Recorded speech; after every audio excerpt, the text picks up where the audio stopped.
성도 여러분 반갑습니다. 어제 인사했으니까 오늘은 바로 말씀 들어갈 수 있을 것 같습니다. 어제 퇴근을 하는데 낮 시간에 계속 비가 내리더니 저녁 이렇게 퇴근할 때도 그치지 않더라고요. 폭우가 심했습니다. 그나마 다행이었던 것은 차들이 다 서행을 했기 때문에 고속도로를 타고 이렇게 가면서도 큰 어떤 사고는 뭐 이렇게 보지 못했습니다. 그런데 몇 주 전 출근할 때는 목사님 뒤에 이거 꺼도 좋을 것 같은데 저는 그렇게 덥지 않거든요. 제가 껐습니다. 그 기계치가 아닌가 봐요. 감사합니다. 몇 주 전에 아침에 출근하는데 좀 일찍 제가 출근을 하는 편인데 그 지하 뭐죠? 그 지하도를 한 3개를 지나야 되는데 아침에 계속 비가 내리고 새벽부터 비가 내리고 있으니까 그때는 그 지하도 중간쯤에 가니까 물이 꽉 이렇게 좌우로 있으면서 나지막한 곳에 지나갈 때 차가 막 흔들리더라고요. 운전대를 서행을 하고 있는데도 굉장히 불안했습니다. 사고 위험을 느끼는 정도. 우리는 이렇게 살아가면서 작은 것에도 이렇게 참 힘들고 어려워합니다. 2년 반 됐나요? 코로나 3년 됐나요? 2년 반 됐나요? 코로나는 전혀 보이지 않는 그런 건데도 이렇게 우리를 힘들게 하고 지금 다시 무슨 가을에 어떻게 될지 모른다 이런 우려를 우리는 또 하고 있습니다. 참 연약합니다. 많이 아픕니다. 외적으로 작은 일들이 우리를 아프게 하기도 하고 또 마음의 고통은 어떤 면에서는 그 깊이로 치면 외적인 고통보다 우리를 훨씬 더 힘들게 하는 것 같습니다. 이런 세상을 살아가면서 아픔을 겪는 사람의 그 아픔을 공감한다는 것이 어떤 건가 그런 생각을 종종 해봅니다. 오래전의 얘기입니다. 2003년 9월이었는데요. 친한 친구, 고등부 때 제 친구였는데 고등부 때 제일 친했던 친구 어머니가 돌아가셨습니다. 그 어머니가 그 홀로 어머니셨는데 그 친구하고 제가 친하니까 저들 많이 또 이뻐도 하시고 그 암에 걸려서 이제 돌아가시기 전에 저는 돌아가실 줄 몰랐는데 그때도 이제 아내하고 가서 뵙고 인사도 드리고 이렇게 했습니다. 그런데 돌아가셨다는 소식을 듣고는 아이고 하고 이제 그때 제가 천안에서 그 사택에 살 때에 천안 사택에서 나왔네. 근데 천안에서 이제 그 주로 근무를 할 때였기 때문에 제가 수업을 없는 틈을 타서 친구 문상을 갔는데 그 문상객들이 아주 많은 거는 아니었어요. 왜냐하면 그 친구가 이제 친족이 별로 없었기 때문에. 그래서 많이 친한 친구가 해서 제가 그렇게는 잘 하기 어려운 상황이었지만 같이 밤을 새면서 거기서 자면서 이제 그 친구를 위로했습니다. 저 나름으로는 친구를 위로하는 가장 큰 방법이었고 또 최선을 다했다 이런 생각을 했습니다. 그런데 정말 예상치 못하게 2달 후에 제 아버지께서 돌아가셨습니다. 그 사이에 아버지가 그 친구 어머니 돌아가실 때만 해도 아버지 건강 괜찮으셨거든요. 근데 1달 반 만에 그 위암이라는 걸 알고 돌아가신 상황이라서 수술 받으시고 급작스럽게 돌아가셨는데 제가 죽음을 살면서 그렇게 가깝게 느낀 적이 없습니다. 제 아버지가 돌아가셨을 때. 사람이 죽는 게 이런 거구나. 이런 생각을 그때 진짜 확 오더라고요. 그리고 나서 제가 좀 지나면서 나중에 깨달은 게 있습니다. 친구 어머니가 2달 전에 돌아가시고 제 아버지가 그 다음에 돌아가셨는데 저는 친구를 굉장히 위로했다고 생각하고 진심으로 위로했다고 생각을 했는데, 그때 제가 최선을 다한 친구에 대한 위로가 얼마나 내가 아버지가 돌아가시고 당한 그 마음의 아픔에 비하면 차이가 많았구나 하는 생각을 나중에 깨달았습니다. 다른 사람이 당하는 그 아픔, 다른 제 친구이지만 다른 사람이 부모님 중에 한 분이 돌아가신 걸 보면서 제가 위로하려고 하는 그 동정의 마음과 제가 직접 당하는 마음의 차이가 이렇게 크구나 하는 것을 그때 저는 좀 알 수 있었습니다. 이렇게 우리는 다른 사람들이 아파하는 것을 공감하기 위해서 애쓰지만 그것이 참 한계가 많다는 생각을 하게 됩니다. 저나 여러분, 우리는 사람들이기 때문에 그럴 수밖에 없습니다. 우리는 그렇습니다. 그것이 우리 공감과 이해의 한계라고 저는 생각을 합니다. 하나님은 좀 다르시지 않을까 그런 생각을 합니다. 요한복음 2장 24절에서 25절에 보면 예수는 그의 몸을 그들에게 의탁하지 아니하셨으니 사람들에게 이는 친히 모든 사람을 아심이요. 25절에 또 사람에 대하여 누구의 증언도 받으실 필요가 없었으니 이는 그가 친히 사람의 속에 있는 것을 아셨음이니라. 우리 속에 있는 걸 다 아시는 하나님이시니까요. 우리 예수님은 우리 죄성, 우리가 얼마나 죄인인지도 아시고 또 우리가 얼마나 연약한 사람들인지도 아시고 다 아시기 때문에 굳이 하나님이신데 전지하다고 우리가 고백하지 않습니까? 전지는 모든 것을 아시는 그런 분이신데 우리 속이 어떤지 그걸 모르시겠습니까? 굳이 겪어보지 않으셔도 아시는 거죠. 그러니까 우리 아픔도 굳이 겪어보지 않으셔도 아실 텐데, 그런데 오늘 말씀해 보니까 그분이 굳이 우리와 같이 되셨다 그렇게 말씀하십니다. 우리와 같이 되셨다. 우리에게 있는 대제사장은 15절에 우리의 연약함을 동정하지 못하실 이가 아니요 모든 일에 우리와 똑같이 시험을 받으신 이로되. 그러니까 우리가 당하는 모든 아픔과 어려움을 다 겪으셨다 이런 말씀이죠. 굳이 겪으실 필요가 있으셨을까? 저는 그런 생각을 하거든요. 왜? 하나님이신데 우리 속을 다 아시는데 겪지 않으셔도 그 고통의 내용과 의미도 다 아시고 그 고통도 아시는데 왜 굳이 우리와 같이 되셨나? 14절에 보니까 그런데 우리 예수 그리스도께서 우리에게 대제사장이시라고 하십니다. 우리에게 큰 대제사장이 계신데 이 대제사장 이렇게 이분 바로 예수 그리스도다 이렇게 말씀하시는데, 여러분 그 대제사장은 어떤 존재입니까? 원래 제사장은 우리가 죄를 지으면 하나님께 이제 용서함 받기 위해서 나가야 되는데 구약 시대에는 바로 나가지 못하고 제사장을 통해서 이렇게 예물을 드리고 했지 않습니까? 그러니까 하나님과 우리 성도들 사이에서 이 중재하는 그런 존재입니다. 더더구나 대제사장, 그의 대제사장은 1년에 한 번씩 하는 그 대속죄일에 참 그 백성 전체의 그 죄를 지고 또 하나님 앞에 지고가 아니라 그렇게 대신해서 하나님께 제사 드리는 그런 직분입니다. 그러니까 하나님과 우리 사이에 이 중재라 이렇게 생각할 수 있습니다.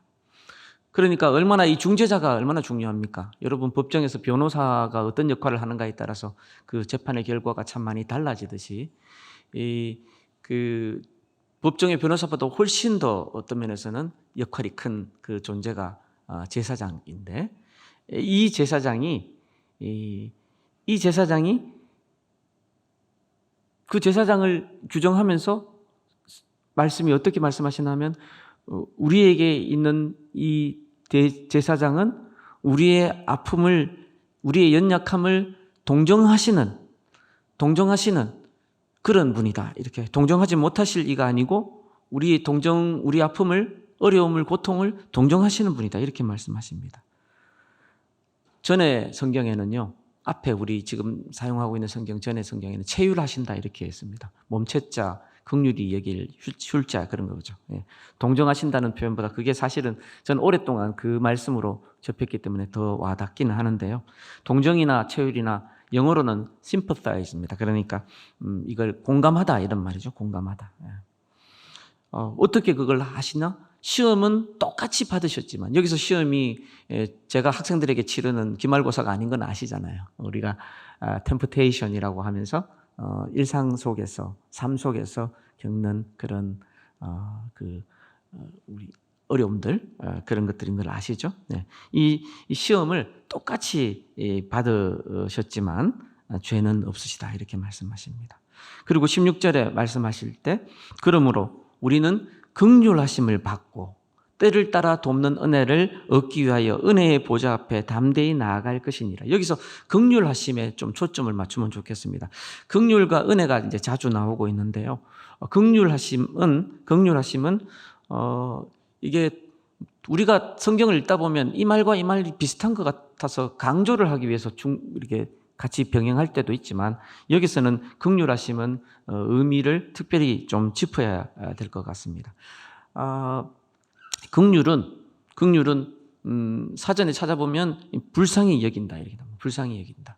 우리 그 말로도 충분히 이해가 되는데 보통이 긍휼히 여기는 자는 복이 있나니 이런 말씀을 들으면서도 우리가 긍휼이 뭔지 잘 생각을 못 하잖아요. 근데 불쌍히 여기는 거예요. 불쌍히 여기는 거. 불쌍히 여기는 거. 그리고 또 다른 의미는 가엾게 여겨서 돌보아 준다 이런 의미가 있습니다. 참 좋은 번역인 것 같습니다. 근데 그 번역의 의미를 모르고 그냥 읽으면 긍휼히 여긴다 이 말을 우리가 모르고 지나갈 수가 있죠. 불쌍히 여긴다. 충분히 와 닿지 않습니까? 불쌍히 여긴다. 가엾게 여겨서 돌보아 준다. 지난번 제가 코로나를 겪었다고 말씀을 전에 한번 드렸는데 그 코로나를 겪을 즈음에 제가 제가 가르치는 학생들하고 이렇게 생각하면서 말씀을 참 이렇게 묵상을 많이 했던 구절이 바로 에레미야가 3장 22절에서 23절 말씀입니다. 익히 잘 아시는 말씀이죠. 암송도 하시기도 하고요. 여호와의 인자와 긍휼이 무궁하심으로. 인자는 사랑입니다. 사랑입니다. 긍휼이 무궁하심으로. 긍휼을 뭐라고요? 불쌍히 여기심. 하나님의 그 사랑과 더불어서 우리를 불쌍히 여기시는 이 긍휼이 무궁하심으로 우리가 진멸되지 아니함이니이다. 그 긍휼이 아니라면, 사랑과 긍휼이 아니라면 우리는 진멸되어야 마땅하다는 그런 말씀이죠. 이것들이 아침마다 새로우니 주의 성실하심이 크도소이다. 이 상황이 여러분 어떤 상황인가 하면 이 에레미야 애가가 기록되는 그런 상황은 그 예루살렘이 바벨론에 멸망당하는 그런 것을 보면서 정말 아프게 슬퍼하는 그런 노래 아닙니까? 절망적인 상황입니다. 근데 왜 절망적인가 하면 억울하게 당하는 게 아니라 마땅히 당할 벌을 받고 있다 이렇게 알고 있기 때문에 정말 절망적인 것입니다. 왜 자신을 포함한 이 백성, 이스라엘 백성, 우리의 죄로 인해서 하나님의 징벌을 받은 것을 알기 때문에, 우리의 죄로 인해서 하나님의 징벌을 받은 것을 알기 때문에 이 예루살렘의 멸망이, 바벨론에 당하는 그 남유다의 멸망이 그걸 알기 때문에 하나님께 그 말씀드릴 뭔가가 없는 거예요. 하나님 이러니까 우리 좀 봐주셔야 되는 거 아니에요? 이렇게 말할 거. 우리는 너무 죄인이기 때문에 당연히 멸망당해야 되는 거예요.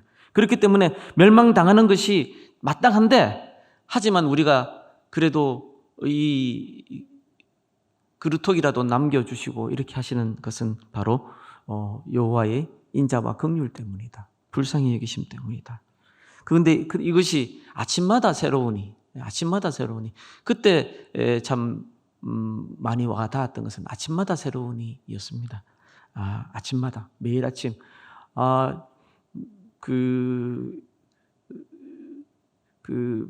하루하루가 어떤 면에서는 마땅히 우리는 죽어야 되는데 오늘 하루도 또 하나님이 허락하셨구나. 그러고 보면 우리 지금 함께하고 있는 성도님들 참 대단하신 것 같아요. 저는 어제 우리 이 특세에 참석하기 위해서 3시에 일어나서 일하는데, 보통 때는 5시에 일어나는데 3시에 일어나니까 바이오리듬이 바뀌어가지고 많이 힘들었어요. 근데 여러분들 대단하신 것 같아요. 대단하신 것 같고, 또 이렇게 목사님께서 이렇게 하실 때 함께 하면서 이렇게 하니까 이게 참 내수동 교회가 가진 또 큰 힘과 장점이 아닌가 생각을 합니다. 그런데 어젯밤에 비가 참 많이 오고 그랬는데, 오늘 아침에도 하나님께서는 어떤 면에서 마땅히 진멸되어야 마땅할 저와 우리를 또 이렇게 생명을 주셔서 이렇게 만나게 하셨네요.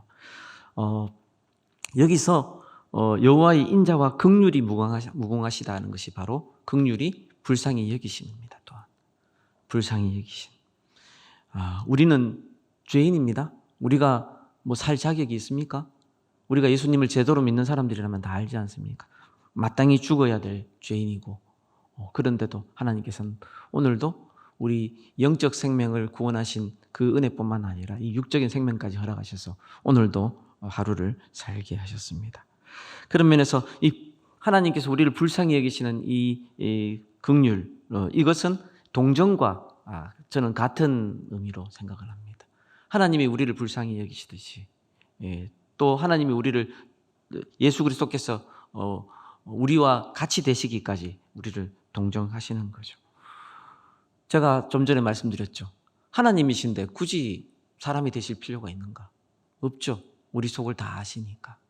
그런데 그 하나님이 하늘 보좌를 비워두시고 이 땅에 우리와 같이 되셔서 오셨습니다. 우리와 같은 사람으로 오셨습니다. 하나님의 아들이신 그리스도께서 직접 나서신 것이, 이것이 은혜입니다. 여러분, 하나님이 하나님이신데 그렇게 안 하시고 우리를 구원하실 길이 없을까요? 우리를 용서하실 길이 없을까요? 우리를 위로하실 길이 없을까요? 있습니다. 저는 그렇게 생각합니다. 하지만 가장 우리를 위로하시는 가장 큰 사랑이 바로 뭡니까? 우리와 똑같이 되셨어.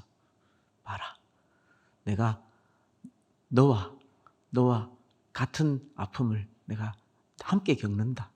다 아시지만 함께함으로 더 큰 위로를 우리에게 주시는 거죠. 우리 연약함을 동정하시되 그냥 마음만 공감하고 이해하시고 아시는 정도가 아니라 우리 아픔에 함께 하시기 때문에 이 긍휼하심의 사랑, 이 긍휼하심이 감사한 것입니다.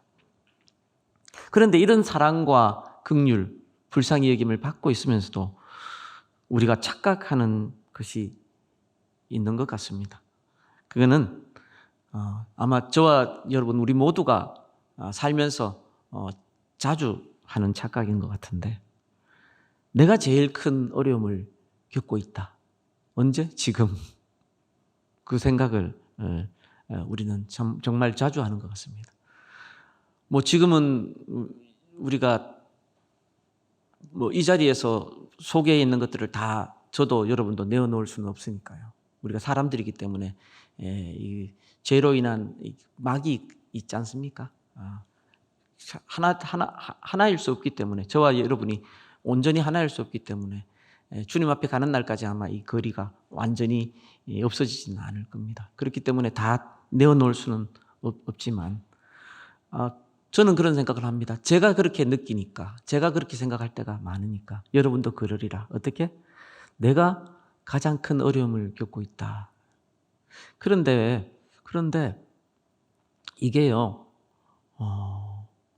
제가 6살 때부터 교회를 다녔거든요. 그런데 고통이나 이 아픔에 대해서 생각을 하면 지금 제가 이제 한 60입니다. 60. 근데 한 54년인가요? 50년 넘게 이렇게 이제 교회를 다닌 건데 항상 그때가 제일 아팠던 것 같아. 어릴 때는 안 아픈 것 같지만요, 저는 어릴 때도 아팠던 것 같아. 그냥 육체 아픔을 얘기하는 것만이 아니라 힘들다고, 이거 빨리 커서 학교 그만 다니고 싶다고, 무슨 말인지 공감하시는 것 같아요.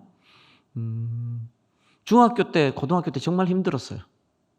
다시 하라 그러면 난 못할 것 같아요. 전 범생이었는데도 그랬어요. 범생이는 뭐 학교 다니고 싶을 줄 알까요? 아닌 거 아시잖아요.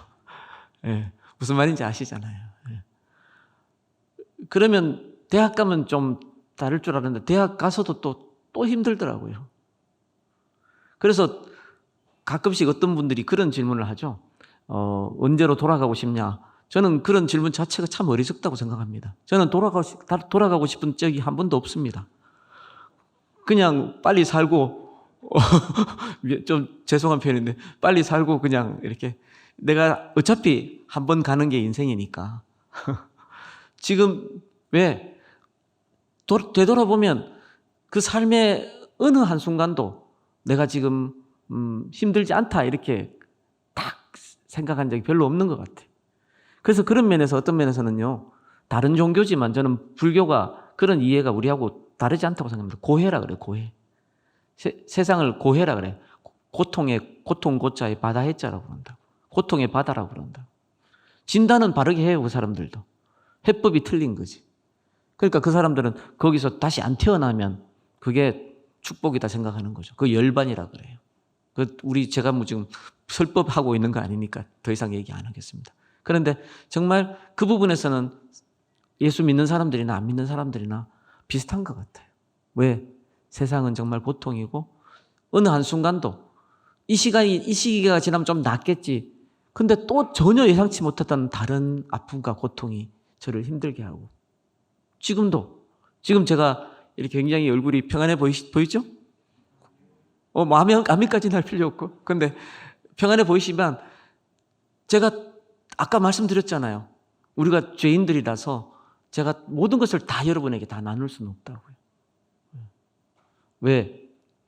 제게 있는 아픔을 그걸 갖다 끄집어내서 다 하면 얼마나 내 속이 수꼼댕이인지. 근데 저만 그렇겠냐고요. 제가 이렇게 막 얼굴이 웃고 있으니까 그 목사님 그래도 그렇게 안 보이는데요. 예, 그게 웃고 있는 게 아니라고 제가. 정말이에요. 저는 천성이 좀 발개하기 때문에 아프고 힘들 때도 이렇게 웃고 살았어요. 그렇다고 뭐 제가 조증이 있는 건 아닙니다. 오해는 하지 마십시오. 근데 밝게는 살았지만 그렇다고 해서 아픔이 없어서가 아니라 그 천성이 그냥 웃는 얼굴이다 이렇게 이해하시는 게 맞아요. 웃고 있지만 제 속에 있는 이 수검댕이를 여러분에게 어떻게 다 내어 보이겠습니까?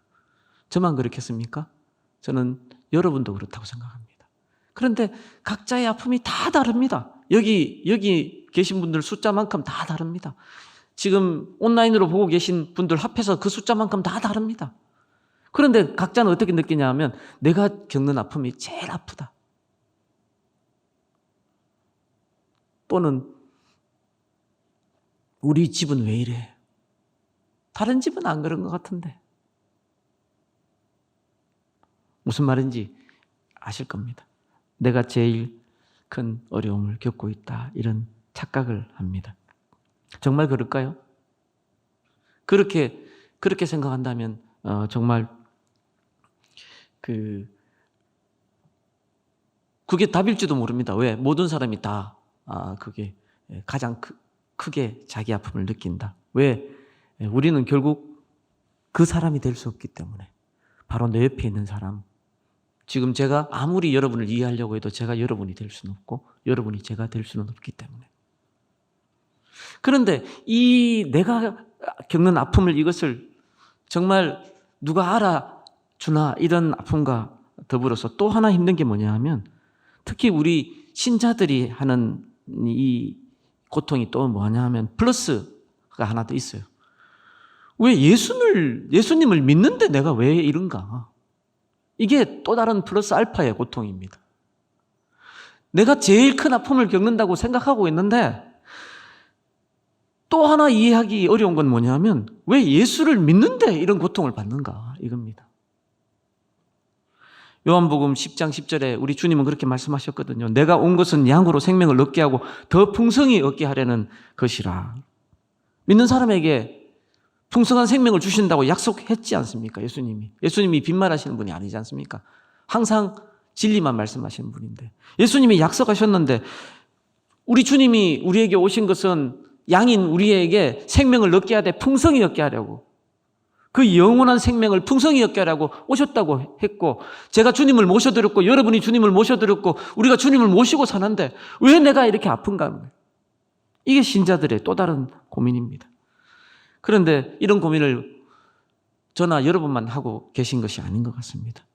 시편 13편에 보면 1절에 여호와여 어느 때까지니까 나를 영원히 잊으시나이까 주의 얼굴을 나에게서 어느 때까지 숨기시겠나이까 나의 영혼이 번민하고 종일토록 마음에 근심하기를 어느 때까지 하오며 내 원수가 나를 치며 자랑하기를 어느 때까지 하리이까. 4절에 두렵건대 나의 원수가 이르기를 내가 그를 이겼다 할까 하오며 내가 흔들릴 때에 나의 대적들이 기뻐할까 하나이다.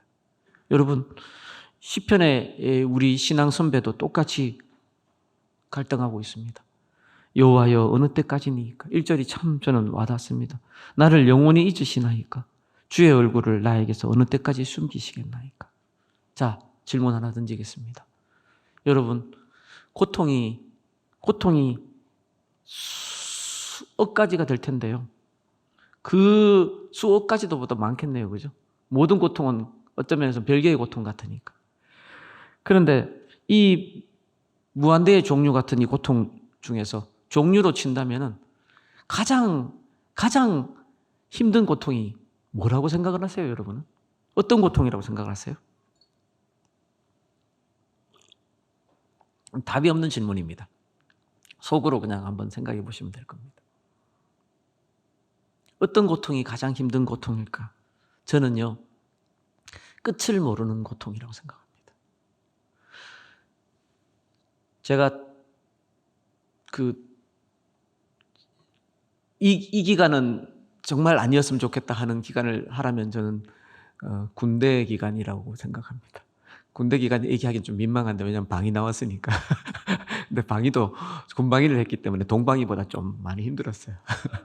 그리고 현역 병사들이 또 방위라고 또 많이 거기서 쓰는 용어로 갈구고 했기 때문에 희한해요. 자기보다 조금 더 덜 고생한다고 막 갈구고. 또 저는 18개월 방위였는데 또 18개월 방위 하는 사람들은 또 6개월 방위 있어요. 그 부선망 독자 뭐 이런 경우. 그래서 이렇게 6개월 방위 한다고 또 자기도 같은 방위인데 또 방위를 갈구고 동방위라고 또 갈구고 막 이러더라고요. 사람들이 참 그래요. 참 조금만 하여튼 틈만 나면 다른 사람을 힘들게 하려고 하는 게 우리 참 죄성인 것 같아요.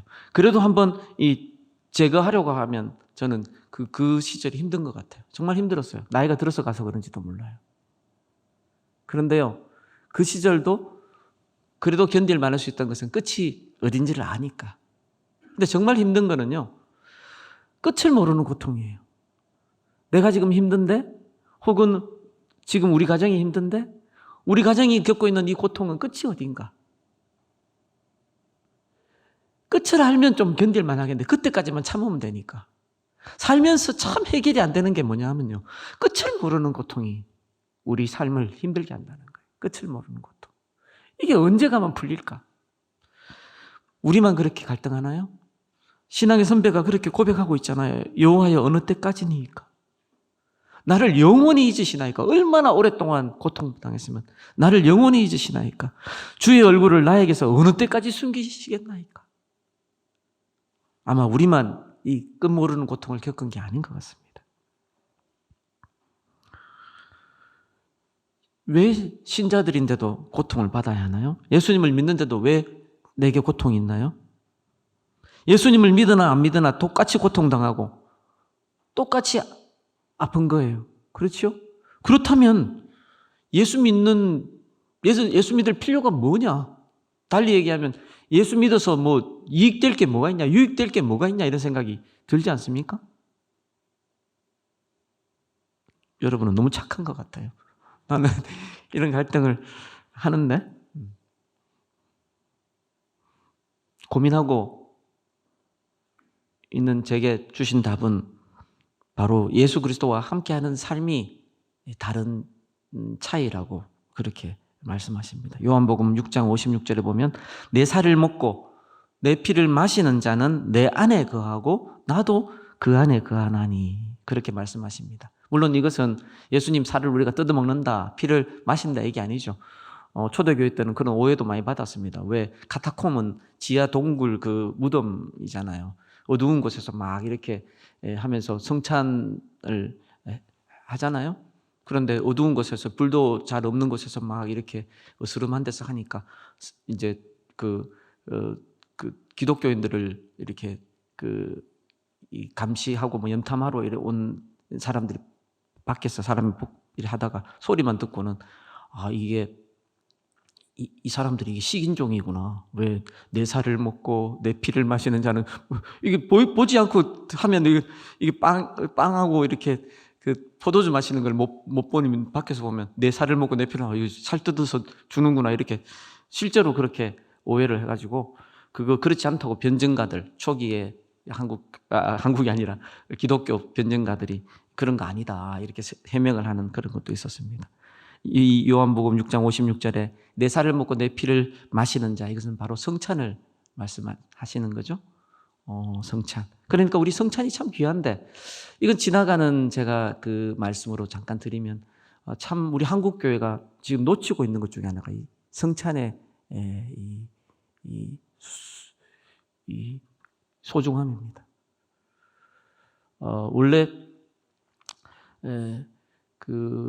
원래는요, 제가 로마 가톨릭이라고 하는 그 천주교회가 중세 때는요, 성찬을 제대로 안 했어요.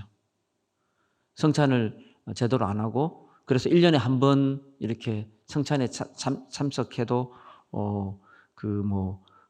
미신처럼 그렇게 참석하게 하고, 그래서 이렇게 예수님의 몸을 천주교에서는 예수 그리스도의 몸으로 바뀌었다고 이렇게 화채설을 가르치잖아요. 그러다 보니까 이걸 갖다 우상처럼 숭배를 합니다.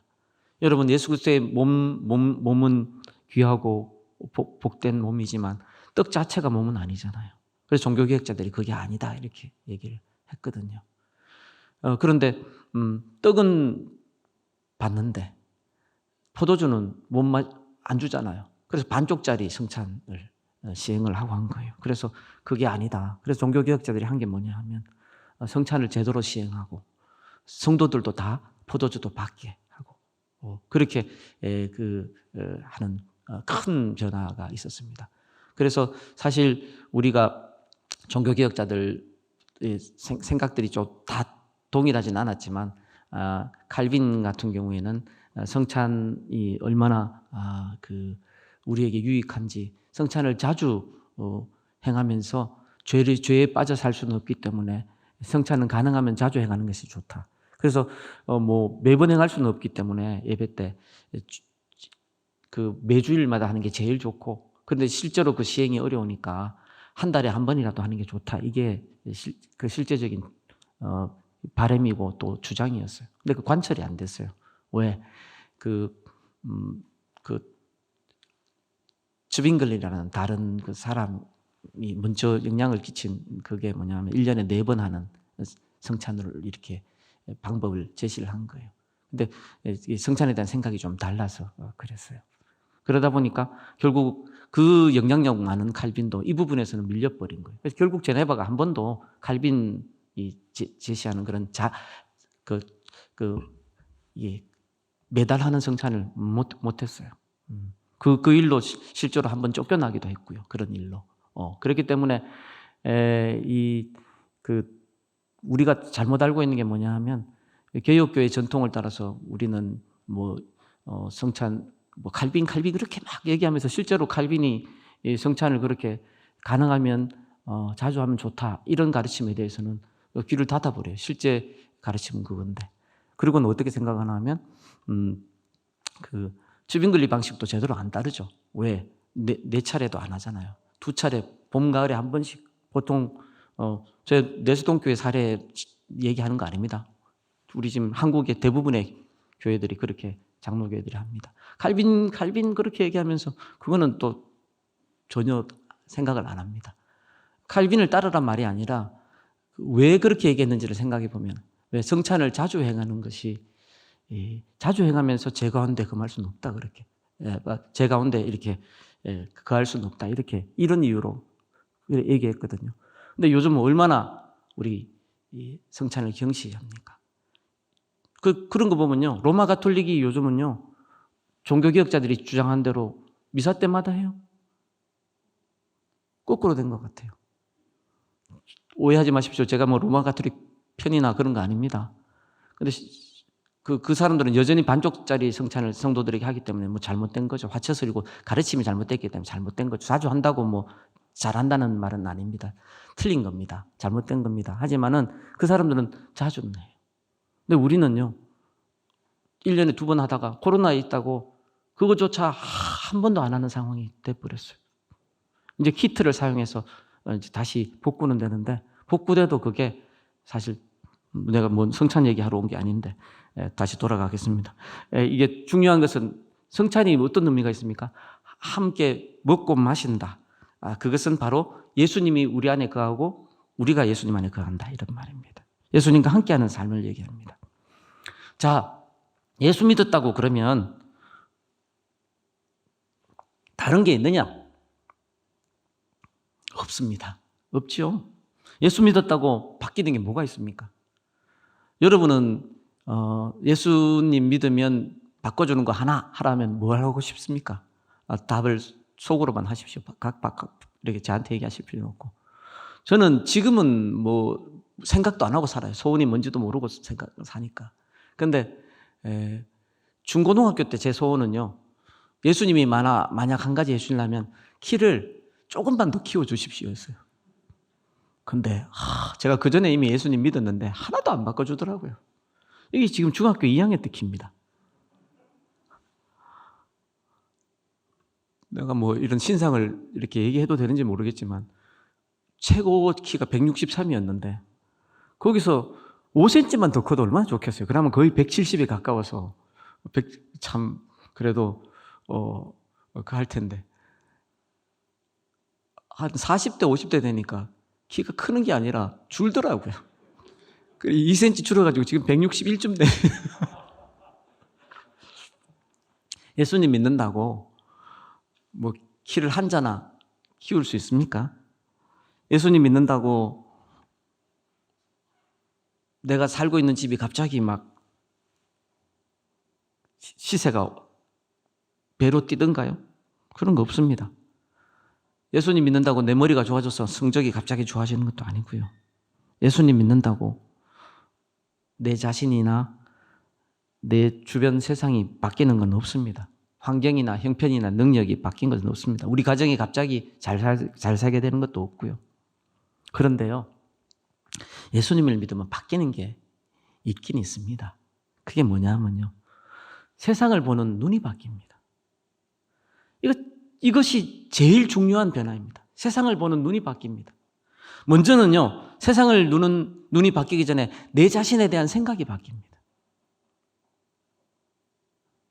그전에는 정말 힘들고 어려운 고통 때문에 심하게 얘기하면 살고 싶지 않은 그런 내 마음이 예수님을 만나고 예수님을 제대로 알고 나면, 예수님과 함께 하게 되면 살고 싶어질 뿐만 아니라 힘차게 살게 됩니다. 이것이 내 자신이 먼저 변하고 내 자신이 변하니까 세상을 보는 눈이 바뀌는 겁니다. 그래서 여러분 찬송가 438장에 보면 내 영혼이 은총 입어 중한 죄짐 벗고 보니 슬픔 많은 이 세상도, 슬픔이 없다는 게 아닙니다. 고통이 없다는 게 아닙니다. 예수를 믿으나 안 믿으나 세상은 똑같이 고통이 많습니다. 내 고통이 가장 커 보입니다. 그런데 이 슬픔 많은 이 세상도 천국으로 화도다. 이게 이 화도다 이런 것들은 변화도다 이렇게 바뀌면 쉬울 텐데, 그죠? 변화할 하잖아요. 천국으로 바뀐다는 겁니다. 아니, 어떻게 슬픔 많은 세상이 어떻게 천국으로 바뀝니까? 내가 바뀌었기 때문에 그렇습니다. 할렐루야 찬양하세. 내 모든 죄 사함 받고 주 예수와 동행하니, 예수님이 내 속에 거하고 내가 예수님 안에 거하니, 주 예수와 동행하니 그 어디나 하늘나라.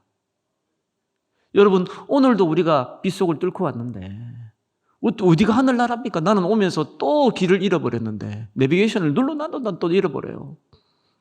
그러면서 나는 세상을 살고 있구나 항상 느껴요. 그런데 예수님과 동행하면 하늘나라라는 겁니다. 여러분, 내 아픔을 동정하시는 예수 그리스도와 함께 하심을 누리면요, 삶을 살아갈 용기와 의욕을 갖게 된다. 저는 이것이 가장 첫째되고 근본적인 변화라고 생각을 합니다. 제가 드라마 얘기 좀 하겠습니다. 저 드라마나 영화 좋아합니다. 근데 제가 동료 우리 교수님 두 분이 시간차를 두고 한 작년쯤에 제가 한번 들은 것 같은데 제가 그냥 그러려니 했어요. 왜 그 주연이 제가 마음에 연기를 제대로 못한다 이런 생각이 있어가지고. 근데 올 봄에 또 한 분이 다른 분이 전혀 다른 교수님이 또 그 드라마를 자기는 참 굉장히 뭐라고 해야 되나요? 뜻깊게 해야 되나요? 감명 깊게 해야 되나요? 봤다고 이렇게. 무슨 드라마인가 했더니 나의 아저씨라는 드라마입니다. 왜 제가 안 봤나 하면 아이유라는 이 여자 주인공이 전에 언뜻 이렇게 봤는데 무슨 밝은 드라마인데 이렇게 소화를 못하는 것 같아서 제가 아이유 개인을 제가 모욕하는 거 아닙니다. 네. 또 아이유 팬들이 계실 수 있기 때문에 2018년 3월부터 5월까지 TVN에서 했다고 하는데요. 저는 그 드라마가 있는지도 몰랐습니다. 예. 요즘 워낙 드라마들이 많잖아요. 근데 넷플릭스라는 이렇게 얘기하면 안 되죠, 그죠? 그래 괜찮죠, 그죠? 뭐 제가 홍보하는 건 아니니까 그거를 이렇게 있어서 광고 안 보고 볼 수 있어서 좋더라고요. 이렇게 보는데 아이유라는 사람이 지안, 그다음에 이선균이라는 분이 박동훈이라는 이런 캐릭터를 남자 여자 주인공인데 보통 남녀 주인공이 나오면 둘이 사랑하는 그런 그게 드라마여야 되지 않습니까? 그런 그게 아니었습니다. 이지안이라는 소녀라고 하기에는 좀 크고 아가씨라고 하기에는 좀 어린 이지안은 어릴 때 부모님이 돌아가시고 가족이라고는 할머니 한 분 계신데 이 할머니가 병드신 할머니예요. 그리고 귀가 이게 안 들리고 말을 못하는 그런 분입니다. 장애를 가지신 분입니다. 그런데 그것 자체도 지금 힘든 상황인데 벌이도 따로 없고 하는 힘든 상황인데 제가 정확하게 기억을 못 하겠는데 그 드라마 속에서 아버지 때문인지 부모님 때문인지 빚이 있어가지고 그래서 일찍부터 이제 해서 그때는 아마 어머니가 살아 계셨을 때 모양인데 이지안이라는 아이가 초등학교를 졸업하는 졸업식에는 설마 자기 딸 졸업식인데 오겠지 하면서 빚쟁이들이 와 있는 그런 장면들이 나오더라고요.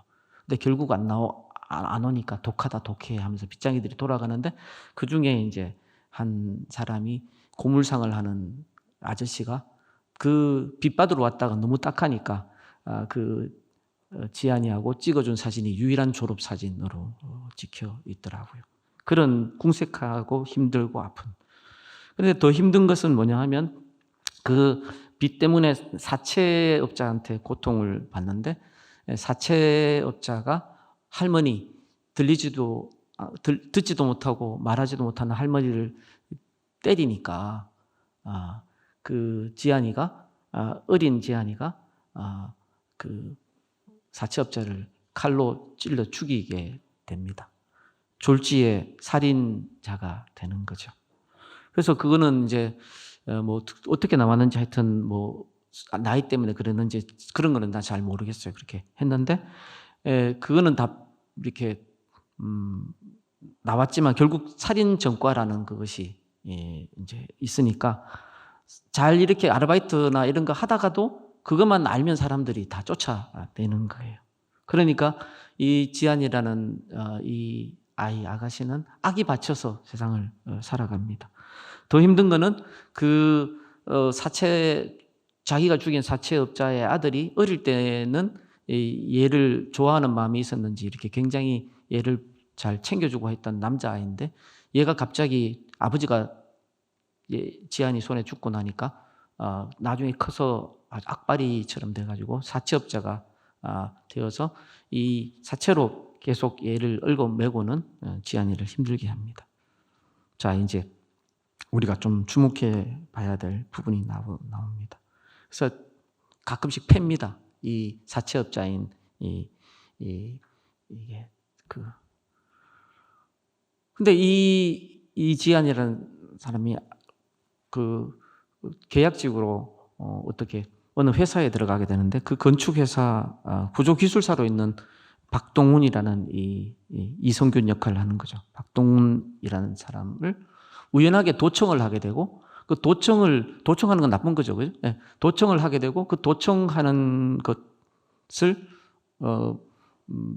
필요로 하는, 도청의 그 결과물을 필요로 하는 그 대표, 왜냐하면 박동훈을 제거하고 싶어하는 사람이 대표예요. 왜 대표가 그런가 하면, 알고 보니까 이 박동훈의 아내가 그 변호사인데, 학교 선배고 박동훈이 대표의 선배인데, 이 대표가 박동훈 아내하고 바람을 피고 있는 거예요. 그러니까 세상적으로 보면 진짜 이 콩가루고 정말 돌아보기 싫은 얘기들입니다. 그런데 어쨌든 그렇게 도청을 하고 그 정보를 빼서 박동훈을 많이 좀 괴롭히는 상황이 되는데, 별 생각 없이 도청하던 그 박동훈의 삶 가운데서 이 이지안이라는 이 어린 아가씨가 뭔가를 다르다, 이런 걸 느끼게 됩니다. 이 사람은 자기가 이때까지 만나온 사람하고 좀 다르다, 이 생각을 하게 됩니다. 자기를 변호해 주기까지 합니다. 그 부하 직원들이 이지안 그 계약직 사원한테 좀 매몰차게 하니까 걔가 얼마나 힘들게 그거 하는 애인데 좀 불쌍히 봐주면 안 되냐, 이런 얘기까지 듣습니다. 자기가 없는 자리에서 도청이니까 다 듣는 거죠. 그러니까 이 드라마가 참 특별한 것 같아요. 우리가 보통 딴 사람 얘기를 못 듣잖아요. 그 마음을 못 듣잖아요. 근데 스마트폰에 연결된 도청 그걸 통해서 그 사람의 그 마음을 듣는다, 이런 설정이 좀 독특하죠. 자기는 계속 해코지를 하는데 이 박동훈이라는 이 부장은 자기를 위해 줍니다. 이게 못내 걸리는데 결정적인 순간이 옵니다. 이 이지안이라는 어린 아가씨가 두드려 맞은 것을 보고는, 그것이 사채업자가 그랬다는 걸 알고는 이유도 모르는 채 그 사채업자를 막무가내로 찾아갑니다. 그리고 격투를 벌입니다. 그런 격투 중에 나오는 얘기입니다. 제가 드라마 그 스크립트 땄습니다. 나는 걔 얘기 들으니까 눈물이 나는데 너는 눈물 안 나냐? 사채업자한테 하는 얘기입니다. 왜 애를 패? 그 다음에 욕생략, 불쌍한 애를 왜? 그렇게 얘기를 합니다. 그러니까 그 사채업자 걔가 얘기합니다. 욕생략, 걔가 우리 아버지 죽였으니까. 이 욕까지 딱 격투 장면 때문에 막 그 자기를 그래도 위하는 유일한 아저씨를 어떻게 젊은 사람한테 맞아서 어떻게 될까봐 이렇게 막 달려가던 이지안이 이 얘기를 듣다가 멈춰버립니다. 왜? 이 아저씨도 여기까지겠구나. 왜? 자기가 사람을 죽였다는 얘기를 모르니까. 이 아저씨가 나를 위해 줬지, 나를 불쌍히 여겼지, 이제는 이 아저씨도 여기까지겠구나, 이 생각이 딱. 그러니까 그 정적이 이루고 격투하던 사람들이 정적이 있고, 이지안도 도청하는 가운데서 이제 끝이다는 그런 표정을 보입니다. 근데 그 박동훈이 그때 그런 얘기를 합니다. 아저씨가 나 같아도 죽여, 내 식구 패는. 욕은 욕이지만 이때 그대로 대사를 땁니다. 내 식구 패는 새끼들은 다 죽여. 성경 보다가 눈물이 나야 되는데 이 드라마 보다가 제가 얼마나 울었는지 몰라. 이때 이지안이 복받치는 울음을 터뜨립니다. 딴 사람들은 다 여기까지였거든요. 자기가 어떤 이유로 사람을 죽였는지 사람들은 묻지 않아요.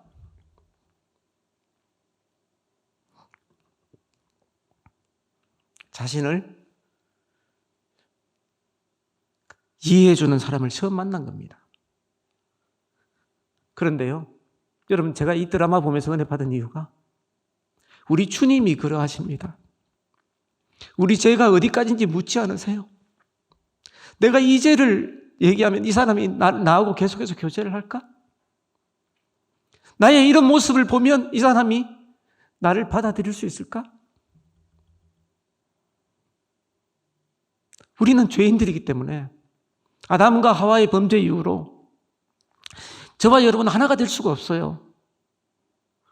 내가 이것을 얘기했을 때 정말 이 사람이 나를 받아들일 수 있을까? 끝까지.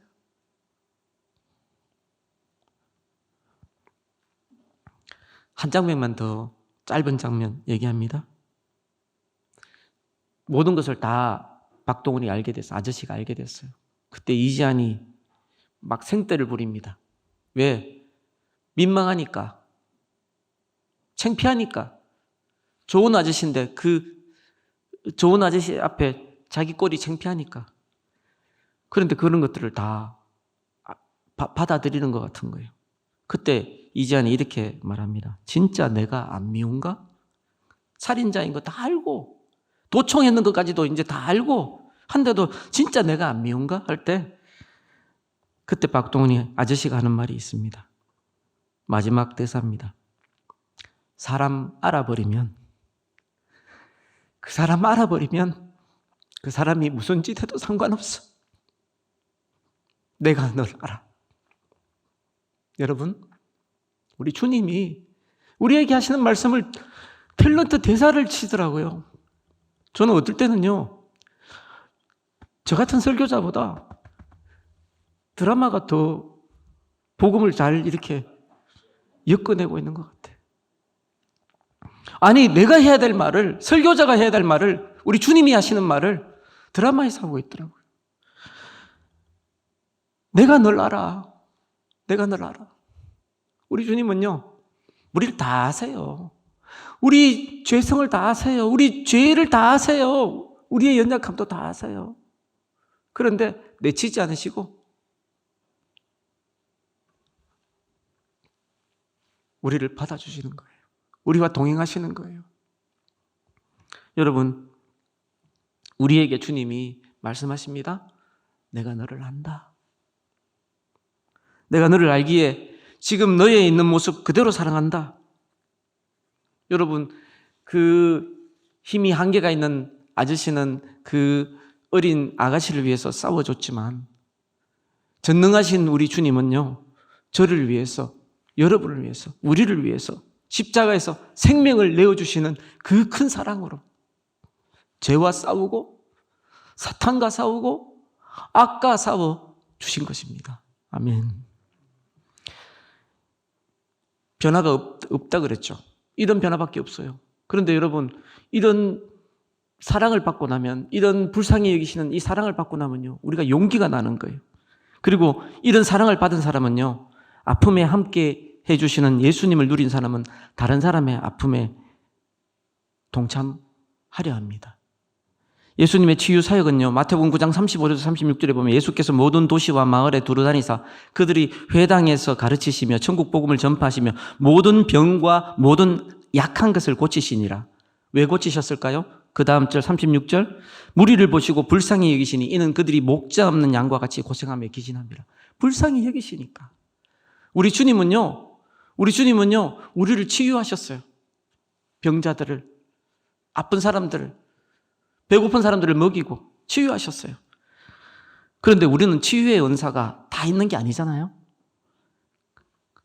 한국교회 초기 선교사님들이 치유가 음사가 없을 때 어떻게 했나 하면요. 1895년 우린 코로나 때문에 2년 반, 3년 고생했지만 앞으로 또 어떻게 고생할지 모르지만 1895년에는 우리나라 전역에 콜레라가 돌았어요. 서울에서만 약 한 달 반 만에 5천 명이 죽었어요. 그런데요, 그 당시에 재중원 원장 에비슨 선교사님이 나서서 초교파적으로 치료반을 조직을 했습니다. 선교사님들이. 그래서 전염병 퇴치를 위해서 힘을 썼습니다. 그 당시에 우리나라 조정은요, 에비슨 선교사의 지시에 따라서 예방과 소독, 주의사항 같은 것들을 다 포고하고 따랐습니다. 그때 사람들이 자기들 속으로 들어와서 예수님처럼 치유하는 능력은 없는지 몰라도 자기들의 생명을 아까운 줄 모르고 치유하는 그 선교사님들, 그 사랑을 보고 그 봉사하는 그분들을 보고 이 성실하고 헌신적인 사랑의 봉사자들에게 존경과 신뢰를 보냈습니다. 이것이 초기 한국교회가 엄청난 힘을 발휘하는 그런 한 작은 저는 디딤돌이라고 생각을 합니다. 오늘날 우리 한국교회가 되찾아야 할 영역이 뭔지 아십니까? 구제봉사의 영역입니다. 이전에요, 선교사님들이 처음부터 하신 것이 뭐냐 하면 선교와 더불어서, 전도와 더불어서 구제봉사를 하셨어요. 그런데 우리 한국교회가 선교사님들로부터 자립하기를 힘쓰면서 문제가 하나 생긴 게 뭐냐면 6.25라는 급작스런 이 변란을 당하면서 6.25 후에 외국 선교기관들이 사회사업 기관이나 이런 것들을 하면서 이게 교회 재건 그리고 그것을 위해서 재정 지원과 구호 물자를 많이 했습니다. 그러면서 이 받는 것에 익숙해지다 보니까 한국교회는 이 복음 전도하고 교회 성장만 내가 해야 될 일이라 생각을 하고 초대교회부터 한국교회 우리 선교사님들까지 했던 이 구제봉사의 영역이 일부 교회를 제외하고는 거의 사라져버린 겁니다. 그래서 구제봉사가 우리가 마땅히 해야 될 부분이라는 것을 놓쳐버린 거죠. 이제 시간이 많이 지났는데 마쳐야 되는데 제가 어제 오셨는데 오늘은 안 오신 것 같아요. 저를 양육한 이 선배 목사님이 여기 계십니다. 근데 그분이 기숙사에 있을 때 힘들더래요. 제가 그분 성함을 얘기해도 되겠죠, 목사님? 네. 원래는 본명이 동화인데 이요한이라고 이름을 바꿔 쓰시더라고요. 예. 그분이 마성대 선생님을 만나기 전에 얘기입니다. 인생이 굉장히 축축할 때죠. 사람들, 후배들 다 이렇게 4명 쓰는 그 기숙사에서 다 그냥 이렇게 뭐 어디 사람들, 친구들 만나러 가고 혼자 있을 텐데 그렇게 굉장히 막 서글프더래요. 그때 그 생각을 했대요. 뭔가 일을 하자. 그래서 뭘 했나 하면 그 3명, 자기 옷하고 나머지 3명 빨래를 갖다 자기가 다 돌렸대요. 나는 내 빨래 남이 건드리는 거 싫어하는데 하여튼 내 룸메이트는 아니니까. 그러면서 무슨 얘기를 하나 하면 그런 거예요. 그냥 빨래 해주고 양말 빨아주고 이러면서 자기가 즐겁더래요. 여러분, 내가 힘들고 아프고 울적하다고 거기만 잠겨 있으면요, 세상이 그렇게만 다 보여요. 하지만 작은 거, 여러분 비싼 거 힘든 거 아니잖아요. 어차피 세탁기 돌리는 거 다 공짜인데 기숙사에서. 아프십니까? 우리 아픔에 함께 하시는 예수 그리스도를 만나고 누리시길 바랍니다. 그리고 조금 더 힘을 주시면 아픔을 함께하는, 굳이 봉사가 아니더라도 내가 할 수 있는 아픔, 여러분 진짜 힘들어하는 그 사람의 마음을 그냥 건성으로 듣는 것이 아니라 정말 들어주는 한 사람의 성도가 우리 교회에 있다면 여러분 이 가운데 정말 많이 아픈 분들이 얼마나 위로를 받으시겠습니까? 주님과 인격적인 만남 가운데 참된 위로를 찾았다면 그런 만남을 아직 모르는 분들에게 예수 그리스도를 전하시길 바랍니다. 또한 여러분 바로 곁에 있는 가족, 친구, 동료에게 예수 그리스도의 위로가 필요하지 않은지 한번 돌아보시기 바랍니다. 한 걸음 더 나아가서 우리 내수동교회는 우리 한국교회가 잃어버린 구제의 봉사를 다시 회복하는데 또 선봉이 되는 그런 교회가 되면 좋겠습니다. 우리 함께 기도합시다.